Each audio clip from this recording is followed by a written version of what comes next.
6টা দোয়া এবং জিকির আছে, যেই দোয়া জিকিরগুলো কোরআন হাদিসে বর্ণিত সকল দোয়া জিকিরের খোলাসা, সারমর্ম এবং নির্যাস।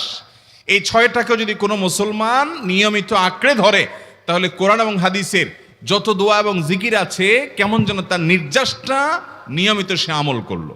বলবো সেগুলা। এই 6টা দোয়া এবং জিকিরের মধ্যে সর্বপ্রথম হলো নবী করিম সাল্লাল্লাহু আলাইহি সাল্লামের প্রতি দুরূদ প্রেরণ করা। নবীজি সাল্লাল্লাহু আলাইহি সাল্লামের প্রতি দুরূদ প্রেরণ করার আমল এরকম আমল, আপনি যদি সারা দিনে শুধুমাত্র নবীজির প্রতি দুরূদ প্রেরণ করার আমলটাই জিকির হিসাবে সবচেয়ে বেশি করেন, দোয়া হিসাবে যদি এটাই আপনি সারাদিন করতে থাকেন, তো আপনার জন্য যথেষ্ট হবে। আল্লাহর কাছে আর কিছু না চাইলেও চলবে, আর কিছু না চাইলেও চলবে। দুরূদ মানে হলো নবীজির জন্য দোয়া করা। ভাই, আল্লাহ তার হাবিবকে রহম করবেন, আপনার আমার দোয়ার দিকে আল্লাহর তাকানোর কোনো ঠেকা আছে? নবীজি কি আমাদের দোয়ার কোনো মুখাপেক্ষী? কিন্তু আমরা তার জন্য দোয়া করলে ওই চান্সে আল্লাহ তাআলা আমাদের প্রতি অনুগ্রহ করবেন। একবার না, আপনি নবীজির প্রতি একবার রহমতের দোয়া করবেন, একবার দুরূদ পাঠ করবেন। মান সাল্লা আলাইয়া মাররাতান সাল্লাল্লাহু আলাইহি আশারা, নবীজি সাল্লাল্লাহু আলাইহি সাল্লাম বলেছেন, একবার আমার জন্য তোমরা দোয়া করলে, আমার প্রতি দুরূদ পাঠ করলে, আল্লাহ তাআলা তোমাদের জীবনে 10 বার 10 জায়গায় 10 টাইমস তোমাদের উপরে আল্লাহ তাআলা অনুগ্রহ করবেন। আপনি টেরও পাবেন না কত জায়গায় আল্লাহ অনুগ্রহ করেছেন। আল্লাহ বাঁচাই দিয়েছেন, একটুর জন্য শেষ হয়ে যান নাই। ওই যে দুরূদ পড়ছেন, আল্লাহ তাআলা রক্ষা করছে, আপনি খবরও নাই। আল্লাহ তাআলা আপনার প্রতি বিশাল একটা দান করছে, আপনি লক্ষ্যও করেন নাই। ওই যে দুরূদ পড়ছেন একবার, 10 বার রহমত হবে। এভাবে যত দুরূদ পড়বে সে তত রহমত এবং অনুগ্রহ পাবে। এক সাহাবী বলেছেন, ইয়া রাসূলুল্লাহ, আমি আমার দোয়ার কত অংশ আপনার জন্য রিজার্ভ রাখবো? আমি তো আল্লাহর কাছে অনেক কিছু চাইবো, অনেক কিছু নিবেদন করব, আপনার জন্য যেন আল্লাহ রহমত নাজিল করে, এটাই হলো দুরূদ। এই দুরূদটা আমি কি পরিমাণ রাখবো? 4 ভাগের 1 ভাগ, 3 ভাগের 1 ভাগ, অর্ধেক? এরপরে সাহাবী বলছেন, আসলে যদি সবগুলোই করি, উনি এক একটা পার্সেন্টেজ বলছেন, আর নবী করিম সাল্লাল্লাহু আলাইহি সাল্লাম বলছেন যে, তাকে বোঝাচ্ছেন যে আরো বেশি করতে পারলে ভালো হয়। তো সাহাবী বাড়াইতে বাড়াইতে শেষ পর্যন্ত বলেন যে, আমার দোয়া যদি সবগুলো আপনার জন্য করি, আমি যদি আর কোনো দোয়া না করি, শুধু আপনার জন্যই দোয়া করি, নবী করিম সাল্লাল্লাহু আলাইহি সাল্লাম তাকে সুসংবাদ দিলেন যে, তাহলে তোমার আর কোনো সমস্যা থাকবে না, সব সমস্যা দূর হয়ে যাবে, তোমার কোনো পেরেশানি থাকবে না। ভাইরা আমার, দুরূদের আমল এমন একটা আমল যে আপনার জীবনে কোনো বিপদ, কোনো মুসিবত, কোনো পেরেশানি, কোনো সমস্যা দেখা দিয়েছে, আপনি যদি দুরূদ পড়তে থাকেন, কোনো কিছু মনে আসছে না, অনেক সময় ছাত্র জিজ্ঞেস করে, ভাই পরীক্ষার হলে পড়া ভুলে গেছি, কি করব? আমি দুরূদ পড়া শুরু করেন। আরবদেরকে দেখা যায় কোনো কিছু ভুলে গেলে তারা বলে আল্লাহুম্মা সাল্লি আলা মুহাম্মদ, আল্লাহুম্মা সাল্লি আলা মুহাম্মদ, এটা শুরু করে তারা। কারণ নবী করিম সাল্লাল্লাহু আলাইহি সাল্লাম এর হাদিস থেকে স্পষ্টভাবে, একটি নয় বহু হাদিস থেকে প্রমাণিত, যে ব্যক্তি দুরূদটা নিয়মিত পাঠ করবে, সালাত আলা নবীটাকে যে ব্যক্তি আঁকড়ে ধরবে, সব সময় তার মুখ থেকে সালাত সালাত সালাম চলতে থাকে, এই ব্যক্তির সকল গুনাহ আল্লাহ মাফ করে দিবেন, সকল পেরেশানি আল্লাহ তাআলা মুক্ত করে দিবেন। ভাইরা আমার, দুরূদের আমলটা এত গুরুত্বপূর্ণ আমল, এটা আমরা করি এখন। অনেকে আছেন যে আনুষ্ঠানিকতা যখন থাকে দুরূদের, মিলাদের, তখন একটু সালাত আলান নবী যেভাবেই করেন। আর বাকি অনেকে আছেন যেগুলো করারও কোনো খোঁজ খবর নাই। দুরূদ বেশি বেশি করে পাঠ করবো তো ইনশাআল্লাহ। সবচেয়ে শ্রেষ্ঠ দুরূদ, সবচেয়ে উত্তম দুরূদ হলো দুরূদ ইব্রাহিম, যেটা নামাজে পড়েন। আর সবচেয়ে সংক্ষিপ্ত দুরূদ হলো সাল্লাল্লাহু আলাইহি ওয়াসাল্লাম। এছাড়া নবীজির প্রতি দোয়ামূলক যে কোনো দুরূদই আল্লাহর কাছে গ্রহণযোগ্য হতে পারে, যদি দুরূদের অর্থের মধ্যে, কথামালার মধ্যে খারাপ কিছু না থাকে। দুরূদের নামে অনেকগুলো দুরূদ প্রচলিত আছে বিভিন্ন বই পুস্তকে, অমুক দুরূদ পড়লে অমুক এত নেকি হয়, বা অমুক দুরূদ পড়লে এতবার পড়লে ওই বিপদ দূর হয়। এগুলো কোনো হাদিস নির্দেশিত না, এগুলো হয়তো কারো তাজরিবা, অভিজ্ঞতা নির্ভর।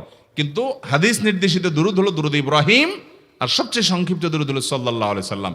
অর্থের ভিতরে যদি খারাপ কিছু, শিরকের কিছু না থাকে, নবীকে আবার আল্লাহর পর্যায়ে পৌঁছানোর মতো গোমরাহি যদি না থাকে দুরূদের অর্থের মধ্যে, তাহলে যে কোনো দুরূদই আপনি আল্লাহর কাছে পেশ করতে পারেন। তাহলে 6টা দোয়া হলো কোরআন হাদিসের শত শত সহস্র দোয়ার নির্যাস এবং খোলাসা। তার 1 নম্বর হলো দুরূদের আমল। করবো না বেশি বেশি ইনশাআল্লাহ? আমার জীবনে বহুবার এমন হয়েছে, বহুবার এমন এমন বিপদ যে দেয়ালে পিঠ ঠেকে গেছে, এখান থেকে উদ্ধারের কোনো পথ আর চোখের সামনে দেখা যাচ্ছে না, আমি এই আমলটি, এর পাশাপাশি ইস্তেগফারের আমল যেটা দ্বিতীয় নম্বরে বলবো আমি, এই দুটি আমল কন্টিনিউয়াসলি করে গেছে, হরদম প্রতি নিঃশ্বাসে নিঃশ্বাসে, বাস টয়লেটের টাইম বাদে বাকি ফুল টাইম এটা দুরুদ এবং ইস্তেগফার অব্যাহত রাখছি। আল্লাহ তাআলা এমন ভাবে অলৌকিক ভাবে উদ্ধার করেছেন যে আমার কল্পনায়ও আসে না যে এখান থেকে এভাবে হেল্প হতে পারে। ভাইরা আমার অভিজ্ঞতার 2 পয়সার কোনো মূল্য নাই। আমার অভিজ্ঞতা কি আসলো না আসলো এটাতে কিছু আসে যায় নাই। রহমতুল্লিল আলামিন আল্লাহর রাসূল আল্লাহর নবী ওয়াদা করেছেন যে আপনার পেরেশানি দূর হবেই হবে ইনশাআল্লাহ। অতএব দুরুদের আমল বেশি বেশি করবো না ইনশাআল্লাহ। নাম্বার 2, ইস্তেগফার। ইস্তেগফার ইস্তেগফার এটাও বেশি বেশি করতে হবে, দুরুদও বেশি বেশি করতে হবে। দুরুদের ব্যাপারে নবী করিম সাল্লাল্লাহু আলাইহি সাল্লাম এক হাদিসে বলেছেন, আকসিরু আলাইয়া মিনাস সালাতি মিন ইয়াউমিল জুমআতি ওয়া লাইলাতিল জুমআহ। জুমার রাতে আর জুমার দিনে, অর্থাৎ বৃহস্পতিবার দিবাগত রাত আর জুমার দিন শুক্রবার, এই সময়গুলোতে তোমরা আমার প্রতি বেশি বেশি দুরুদ পাঠ করো। এই যে নবীজি বলছেন বেশি বেশি পাঠ করো, তাহলে দুরুদটা বেশি বেশি পাঠ করতে হবে। ঠিক একইভাবে 2 নম্বর যেটা, দ্বিতীয় আমল যেটা ইস্তেগফার, এটাও বেশি বেশি করতে হবে। কারণ ইস্তেগফার সম্পর্কে কোন কোন হাদিসের ভাষ্যের মধ্যে মান লাজিমাল ইস্তেগফার ভাষ্য এসেছে, অর্থাৎ যে ব্যক্তি ইস্তেগফারকে আঁকড়ে ধরবে, এটাকে কন্টিনিউয়াসলি করবে, ইস্তেগফার কখনো ছাড়বে না, সবসময় তার মধ্যে ইস্তেগফার অব্যাহত থাকবে, ওই ব্যক্তিকে আল্লাহ রাব্বুল আলামিন বিভিন্ন পেরেশানি থেকে সারপ্রাইজড হওয়ার মতো এমন এমন পথ বের করে দিবে যে সে চিন্তাও করে নাই, তার পেরেশানি থেকে মুক্তির পথ আল্লাহ তাআলা দেখায় দিবেন। ইস্তেগফার কিভাবে করবেন ভাই? ইস্তেগফার এমন একটা আমল, এটা ছাড়া তো আমাদের উপায় নাই ভাই। ইস্তেগফার আমাদের দুনিয়ার পেরেশানি দূর করবে, আখিরাতের পেরেশানি দূর করবে। দুনিয়ার পেরেশানি আমাদের বিপদ আপদ মুসিবত এগুলো, রিজিকের অনটন অভাব এগুলা, আর আখিরাতের পেরেশানি হলো আমাদের পাপ গুনাহ এগুলা। কোরআনে কারিমে আল্লাহ রাব্বুল আলামিন সূরা নূহের মধ্যে আল্লাহ নবী নূহ আলাইহিস সালাম তার সম্পর্কে বলছেন, ফাকুলতুস্তাগফিরু রাব্বাকুম ইন্নাহু কানা গাফফারা ইউরসিলিস সামাআ আলাইকুম মিদরারা ওয়া ইউমদিদুকুম বিআমওয়ালিন ওয়া বানিন ওয়া ইয়াজআল লাকুম জান্নাতিন ওয়া ইয়াজআল লাকুম আনহারা।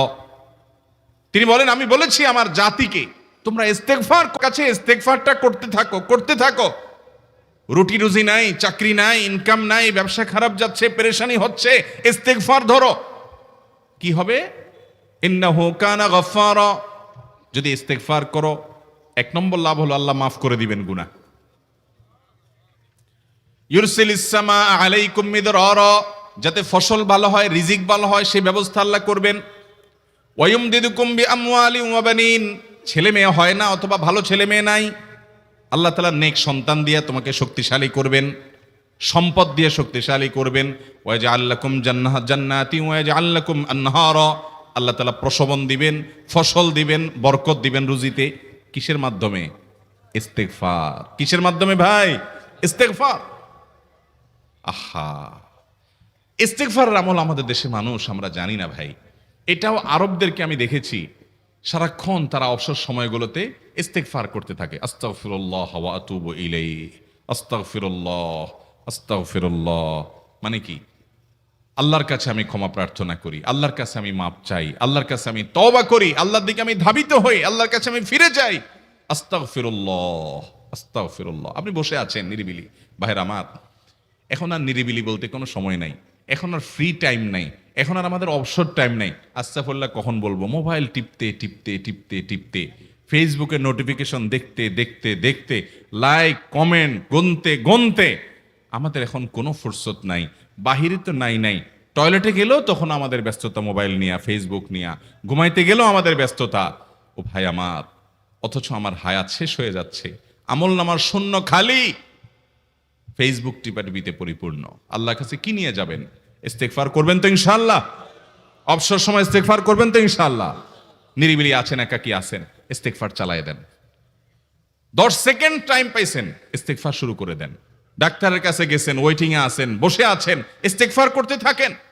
সিরিয়াল আছেন কোনো কাজের, ইস্তেগফার করতে থাকেন। ডিউটিতে যাচ্ছেন, গাড়িতে, বাইসাইকেলে, বাইকে, যে কোনো ভাবে পায়ে হেঁটে ইস্তেগফার করতে থাকেন। যে কোনো অবসরের সময়গুলোকে ইস্তেগফার দিয়ে পরিপূর্ণ করে দেন। ভাইরা আমার, ইস্তেগফার সকল সমস্যার সমাধান। ইস্তেগফারের ভিতরে সবচেয়ে শ্রেষ্ঠ ইস্তেগফার হলো সাইয়্যিদুল ইস্তেগফার। সাইয়্যিদুল ইস্তেগফারটা যদি মুখস্থ না পারেন, অন্তত লিখিত ভার্সনটা পড়েন। সাইয়্যিদুল ইস্তেগফারের যে অর্থ, এটার যে মর্ম, বড় হৃদয়গ্রাহী ভাই, বড় মর্মস্পর্শী। ইমানদার এটার অর্থের দিকে তাকায় যদি পড়ে, তো তার অন্তর না গলে পারে না। আল্লাহুম্মা আনতা রব্বি, হে আল্লাহ আপনি আমার রব, আপনি আমার পালনকর্তা লাগেন। আপনার সাথে আমার এই সম্পর্ক, আমি আপনার গোলাম, আপনি আমার রব, এই সম্পর্কটা আপনার সাথে আছে।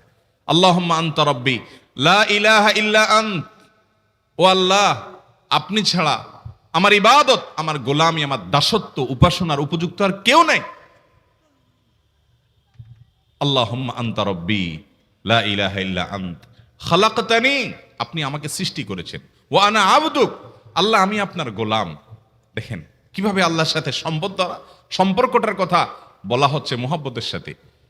খালাকতানি ওয়া আনা আবদুক, আল্লাহ আপনি আমাকে সৃষ্টি করেছেন আর আমি আপনার গোলাম। ওয়া আনা আলা আহদিকা ওয়া ওয়া'দিকা মাস্তাতা'তু, আল্লাহ আপনার সাথে যে অঙ্গীকার করেছিলাম, আলাস্তু বিরব্বিকুম, আপনি জিজ্ঞেস করেছেন। আলমে আরওয়াহাতে আমরা বলেছি বালা, হ্যাঁ আপনি আমার রব।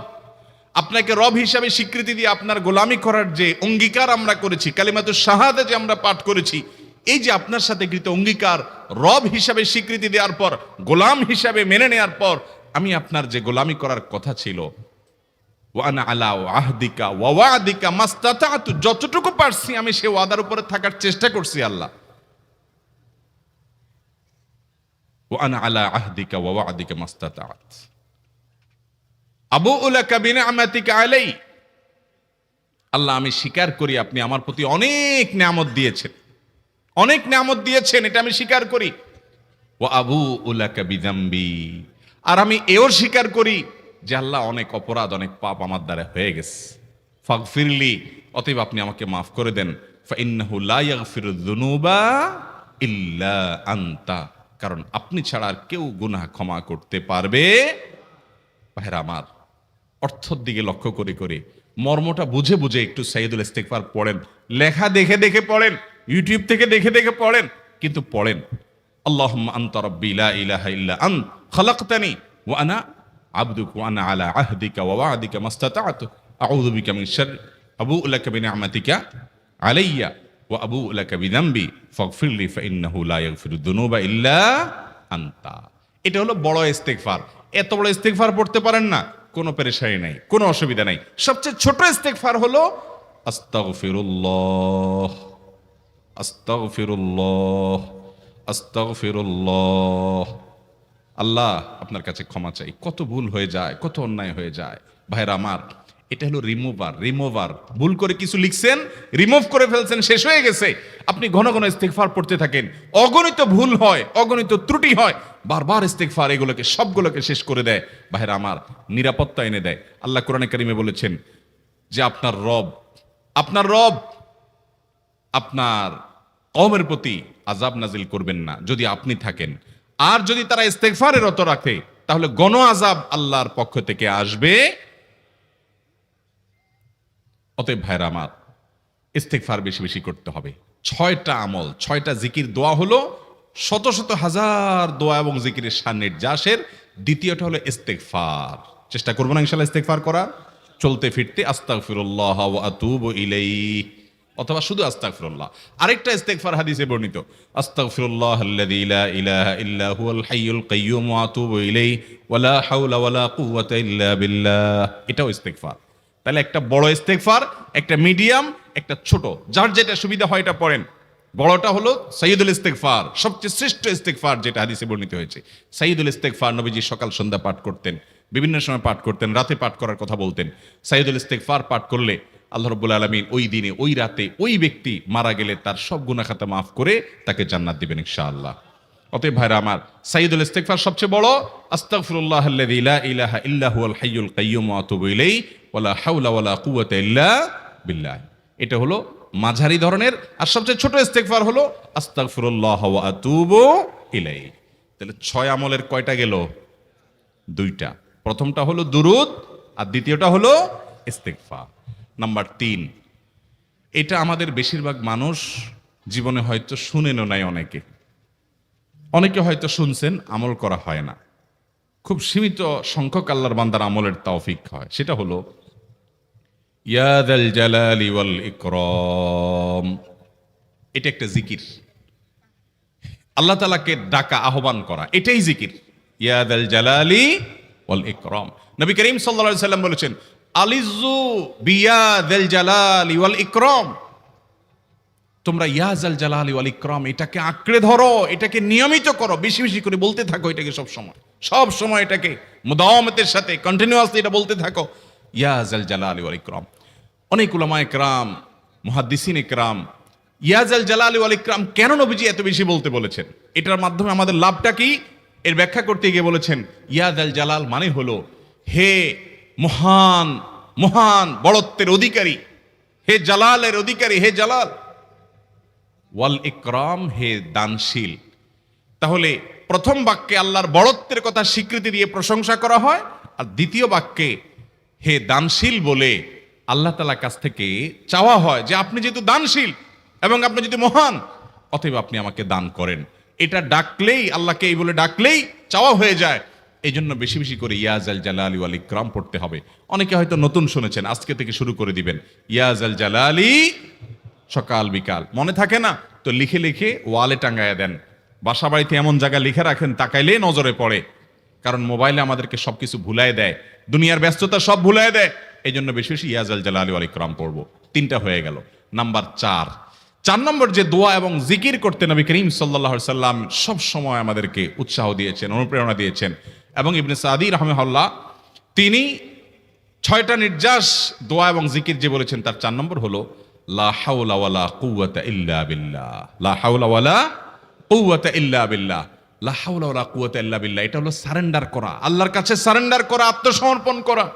মানে আল্লাহ ছাড়া কোনো ভালো কাজ করার ক্ষমতা কারণ নাই, করার তৌফিক দেওয়ার ক্ষমতা কারণ নাই, আর পাপ থেকে বাঁচানোরও ক্ষমতা কারণ নাই। এই জন্য আমি কেমন যেন আল্লাহর কাছে সারেন্ডার করছেন, লা হাওলা ওয়ালা কুওয়াতা ইল্লা বিল্লাহ। কোনো অবস্থা, কোনো সামর্থ্য এগুলো কারোর কাছে নাই, শুধুমাত্র কার কাছে আছে? আল্লাহর কাছে আছে। এই অর্থ বুঝে আপনি লা হাওলা ওয়ালা কুওয়াতা ইল্লা বিল্লাহ বেশি বেশি পাঠ করবেন। নবী করিম সাল্লাল্লাহু আলাইহি সাল্লাম বলেছেন, তোমাদেরকে কি আমি জান্নাতের একটা ভান্ডারের খবর দিব, যেটা জান্নাতের ভান্ডার, সওয়াব টওয়াব না, সাধারণ অল্প স্বল্প সওয়াব না, পুরো জান্নাতের ভান্ডারের সন্ধান দিয়ে দিব। সাহাবা ইকরাম তো চাইতেনই সেটা। নবীজি সাল্লাল্লাহু আলাইহি সাল্লাম তখন বলেছেন যে লা হাওলা ওয়ালা কুওয়াতা ইল্লা বিল্লাহ এটা হলো কানজুম মিন কুনুজিল জান্নাহ, জান্নাতের ভান্ডার সমূহের মধ্যে থেকে একটা বড় ভান্ডার হলো লা হাওলা ওয়ালা কুওয়াতা ইল্লা বিল্লাহ। অতএব এই আমলটাও বেশি বেশি করবেন। 4 নম্বর আমল হয়ে গেল। দুরুদের আমল 1, ইস্তিগফারের আমল 2, ইয়া যাল জালালি ওয়াল ইকরাম 3, লা হাওলা ওয়ালা কুওয়াতা ইল্লা বিল্লাহ। কয়টা হলো? 4। 5 নম্বর আমল হলো দোয়া ইউনুস। দোয়া ইউনুস জানা আছে তো? লা ইলাহা ইল্লা আনতা সুবহানাকা ইন্নী কুনতু মিনাজ জালিমিন। ভাইরা আমার, অর্থের দিকে তাকায়া মাঝে মধ্যে মোবাইল টোবাইল সব ফালায় রেখে একটু আল্লাহর সাথে কথা বলবেন, আল্লাহর সাথে একটু কানেক্টেড হওয়ার চেষ্টা করবেন, আল্লাহর সাথে একটু সংযুক্ত হওয়ার চেষ্টা করবেন। ডিসকানেক্টেড তো পুরো লাইফটা কাটাই দিলেন, একটু কানেক্টেড হওয়ার চেষ্টা করেন। প্রতিদিন কিছু সময় বসে একটু জিকির করেন, চলতে ফিরতে একটু আল্লাহকে সময় দেন। আপনি উপকৃত হবেন, আপনার কল্ব জিন্দা হবে, আমল নামা সওয়াবে পরিপূর্ণ হবে। লা ইলাহা ইল্লা আনতা সুবহানাকা ইন্নী কুনতু মিনাজ জালিমিন। অর্থের দিকে তাকান, কত মর্মস্পর্শী।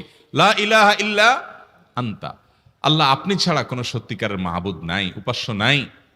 সুবহানাক, আপনি পবিত্র, আমি আপনার পবিত্রতা জ্ঞাপন করছি। ইন্নী কুনতু মিনাজ জালিমিন, তবে আমি সেসব মানুষদের অন্তর্ভুক্ত যারা নিজের প্রতি নিজে জুলুম করেছে, অবিচার করেছে, অন্যায় করে আমার নিজের পায়ে নিজে কুড়াল মেরেছি বহু। অতএব আপনি আমাদের প্রতি রহম করেন। এই দোয়া পাঠ করে আপনারা সবাই জানেন আল্লাহর একজন নবী, তিনি জীবনের সবচেয়ে কঠিন পরিস্থিতির মুখোমুখি হয়ে এমন বিপদে পড়েছেন যে বিপদ থেকে উদ্ধারের কোনো পথ ছিল না। দুনিয়াবী সকল সিস্টেম বলবে যে সমুদ্রে নিক্ষেপিত হয়ে বিশাল বড় সমুদ্রের প্রাণী মাছের পেটে চলে গেলে সে মানুষ আবার বাঁচে কিভাবে? মুহূর্তের ভিতরে তো মারা যাবে অক্সিজেনের অভাবে। এটাই দুনিয়ার সিস্টেম বলে। আল্লাহ তাআলা অলৌকিকভাবে লৌকিক সিস্টেমের ঊর্ধ্বে রেখে আল্লাহ তাআলা তাকে এই বাক্য পাঠ করার কারণে এর মাধ্যমে আল্লাহ তাকে মুক্তি দান করেছে। এবং আল্লাহ তাআলা এই ঘটনা কোরআনে উল্লেখ করার পর একটা সুসংবাদ বলছেন আমাদের সবার জন্য, বিরাট বড় আনন্দের সংবাদ। আল্লাহ বলেছেন, ওয়াকাযালিকা নুনজিল মুমিনিন। এই বাক্য পাঠ করার পর ইউনূস আলাইহিস সালামকে শুধু রক্ষা করেছেন আল্লাহ তাই নয়, আল্লাহ বলেছেন একইভাবে তাকে যেরকম রক্ষা করেছি, এই বাক্য যদি কেউ পড়ার মতো পড়ে, হক আদায় করে পড়ে, মনের গভীর থেকে পড়ে, মর্ম উপলব্ধি করে পড়ে, নিয়মিত পড়ে, ওয়াকাযালিকা নুনজিল মুমিনিন, ঈমানদারদেরকে আমি রক্ষা করে দেব এভাবে। আরো শুনবেন, আমাদের প্রিয় নবী সাল্লাল্লাহু আলাইহি সাল্লাম বলেছেন, তোমরা আমার ভাই ইউনূস ইবনে মাত্তা যে দোয়া করেছে, ওই দোয়াটাকে তোমরা আঁকড়ে ধরবা, যে কোনো বিপদে আপদে মুসিবতে আল্লাহর কাছে চাইবা। ভাইরা আমার, আমরা বিপদ আপদে পড়লে হুজুরদের কাছে চলে যায় দোয়ার জন্য। অনেকে মাজারে চলে যায়, সেখানে মানত করে, টাকা পয়সা দেয় বিপদ উদ্ধার করার জন্য। কপাল পোড়া জানে না ও কার গোলাম, ও আরশে আজিমের মালিকের গোলাম, তার সাথে ডাইরেক্ট কানেক্টেড হওয়ার সুযোগ আছে, শুধু ইউজ করলেই হয়, সুইচ দিলেই হয়। কপাল পোড়া জানে না, ডানে বামে গিয়ে নিজের আমল বরবাদ করে, ঈমান বরবাদ করে, তাওহীদ নষ্ট করে। ভাইরা আমার, তাহলে যে কোনো সমস্যা ফিল করি অথবা স্বাভাবিক অবস্থাতে দোয়া ইউনূস পাঠ করব, লা ইলাহা ইল্লা আনতা সুবহানাকা ইন্নী কুনতু মিনাজ জালিমিন। ভাইরা আমার, দুনিয়ার মানুষের কাছে আপনি অপরাধী এটা বললে খারাপ লাগে। আপনি একটা অফিসে চাকরি করেন, দুর্নীতি করে চুরি করে ধরা পড়ছেন, বসের কাছে যে মাপ চাইছেন, স্যার ভুল হয়ে গেছে, আর কখনো করব না, লোভে পড়ে করে ফেলছি, বিপদে পড়ছিলাম, টাকা টানছিল স্যার, আর কোনোদিন করব না, মাফ করে দেন স্যার, চাকরিটা রাখেন স্যার। আপনি মাপ চাইলেন, লজ্জিত হলেন, চোখের পানি ফেললেন, পাও ধরে মাপ চাইলেন, ছোট হলেন। এই ছোট হওয়ার পরে আপনার চাকরি যদি টিকেও যায়, বস যদি আপনাকে মাফ করেও দেন, তারপরেও কি আপনার কাছে ভালো লাগবে? না এত বড় একটা অঘটন ঘটলো, ছোট হলেন, সবার সামনে লজ্জিত হলেন, অনুতপ্ত হলেন, ধরা পড়লেন, মাপ চাইতে হইলো, এই জন্য আপনার খারাপ লাগবে না? কিরকম খারাপ লাগবে? এত খারাপ লাগে অনেকে সহ্য করতে পারে না, গুনাহের দিকে চলে যায়, আত্মহত্যা পর্যন্ত করে ফেলে, এই বেইজ্জতি সহ্য করতে পারে না। ঠিক না ভাই? ঠিক। মানুষের কাছে মাপ চাইলে, মানুষের কাছে ছোট হলে মানুষের কষ্ট হয়। অদ্ভুত। আরশে আজিমের মালিকের কাছে সেজদায় পড়ে চোখের পানি ফেলে যদি স্বীকার করেন, ও মালিক, নামাজ পড়ি নাই, বড় জুলুম করেছি, কাবিরা গুনাহ করেছি, ও মালিক, হারাম জিনিস দেখে ফেলেছি, খারাপ জিনিস শুনে ফেলেছি, পাপ করেছি, অপরাধ করেছি মালিক, জাহান্নামের যে বিবরণ হাদিসে আসছে, এটা সহ্য করার ক্ষমতা আমার নাই, আপনি আমাকে মাফ করে দেন। এইভাবে যদি আল্লাহর কাছে একটু চোখের পানি ফেলে দোয়া করেন, একটু দোয়া করে দেখেন, আল্লাহর শপথ করে বলছি, আপনার জীবনে সবচেয়ে আনন্দের মুহূর্ত হবে তখন, যেদিন এরকম দোয়া করতে পেরেছেন, চোখের পানি ফেলতে পেরেছেন। দুনিয়ার মানুষের কাছে ছোট হলে মানুষের মনটা সংকীর্ণ হয়, ছোট হয়, মানুষ অপমান বোধ করে, খারাপ লাগে। মালিকের কাছে যদি কেউ মাপ চায়, চোখের পানি ফেলে, ইস্তেগফার করে, ছোট হয়, তাহলে তার অন্তরে আরো আনন্দ অনুভব হয়। সালহাতু সঙ্গে বুদি দিল খরাশ, আজমুদে এক জামানা খাকে বাস। পাথর হয়ে বহুকাল ছিলে ভাই, কিছুকালের জন্য একটু মাটি হও, আসো, একটু মাটি হয়ে দেখো। পাথর হয়ে তুমি যতটা আনন্দিত হয়েছো, পুলকিত হয়েছো, পরিতৃপ্ত হয়েছো, আরশে আজিমের মালিকের শপথ করে বলছি, আল্লাহর কাছে মাটি হয়ে, ছোট হয়ে, তুচ্ছ হয়ে, অপমানিত হয়ে, ক্ষমা চেয়ে, ইস্তেগফার করে তুমি যখন লা ইলাহা ইল্লা আনতা সুবহানাকা ইন্নী কুনতু মিনাজ জালিমিন, নিজে পাপ করেছো এটা স্বীকার যখন করবে, তখন আল্লাহ তাআলা শুধু মাফ করবেন না, তোমাকে ঈমানের স্বাদ দিবেন, তুমি সাথে সাথে অন্তরে সেটা অনুভব করবা। ভাইরা আমার, আল্লাহর দিকে ধাবিত হব তো ইনশাআল্লাহ, গুনাহের, পাপের, অপরাধের পথ ছেড়ে আসবো তো ইনশাআল্লাহ।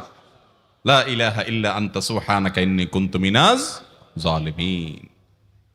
কোরআন হাদিসের নির্যাসের 5 নম্বর আমল দোয়া ইউনুস। নবীজি সাল্লাল্লাহু আলাইহি সাল্লাম বলেছেন, আমার ভাই ইউনুস আলাইহিস সালাম তিনি আল্লাহর কাছে এটা পড়ে যেরকম বিপদ থেকে রক্ষা পেয়ে গেছেন, তোমরা আমার ভাই ইউনুস আলাইহিস সালামের দোয়াটা বেশি বেশি পড়বা, ওইটাকে তোমরা আঁকড়ে ধরবা, তোমাদেরকে আল্লাহ তাআলা উদ্ধার করবেন। আল্লাহ কোরআনে ওয়াদা করেছেন, ওয়া কাযালিকা নুনজিল মুমিনিন, এভাবে আমি ঈমানদারদেরকে রক্ষা করব। অতএব ভাইরা আমার, বিপদ আপদে ওই মাজারে দৌড় দিবেন না, হুজুরের কাছে দোয়া চান, এটাতে দোষের কিছু নাই, কিন্তু সবকিছুর আগে আপনি নিজে নিজের মালিকের কাছে চান। আমরা অনেকে দোয়া করি না, কেন করি না?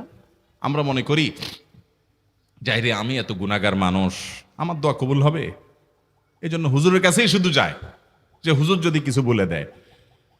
আল্লাহর কাছে ডাইরেক্ট চাইলে যে পাওয়া যাবে, এটা অনেক মুসলমান বিশ্বাস করে না, ভালো করে জানে না। ভাইরা আমার, আল্লাহ কোরআনে বলেছেন,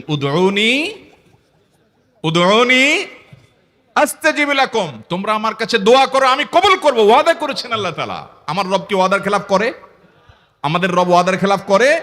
ইন্নাহু লা ইউখলিফুল মিআদ, তিনি ওয়াদার খেলাফ করেন না। তিনি বলেছেন তোমরা দোয়া করো, হালাল বক্ষণ থাকে, যদি হালাল উপার্জন যদি থাকে, শরীরে যদি হারাম যদি না থাকে, শর্ত আদায় করে দোয়া যদি করেন, দোয়া করে আবার হুলস্থুল যদি না করেন, তাড়াহুড়ো যদি না করেন, দোয়া করে আল্লাহর কাছে দরখাস্ত জমা দিয়ে দেন, দুরূদ পাঠ করেন, শর্ত আদায় করে দোয়া করেন, আপনি যত অপরাধী হন, যত গুনাহগার হন, যত পাপিষ্ঠ হন, আল্লাহ আপনার দোয়া কবুল করবে। আচ্ছা ভাই, আমরা যত খারাপ হই, আপনি নামাজ পড়েন না, আপনি ফিল্ম দেখেন, আপনি হারাম জিনিস দেখেন, আপনি অনেক খারাপ কাজ করেন, গালিগালাজ করেন, মানুষের হক মারেন, যত খারাপ আপনি হন, আপনি ইবলিসের চেয়ে বেশি খারাপ হতে পারবেন? ইবলিসের চেয়ে বেশি খারাপ হওয়ার সুযোগ আছে?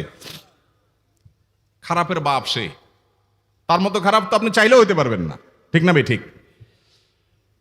আচ্ছা, এই ইবলিস আল্লাহর কাছে দোয়া করছে কখন? এমন সময় যখন আল্লাহ তাকে নির্দেশ করছে সিজদা করো, আদমের সম্মানে। সেই নির্দেশ সে লঙ্ঘন করেছে, ডাইরেক্ট আল্লাহর সামনে সরাসরি লঙ্ঘন, সরাসরি বিদ্রোহ।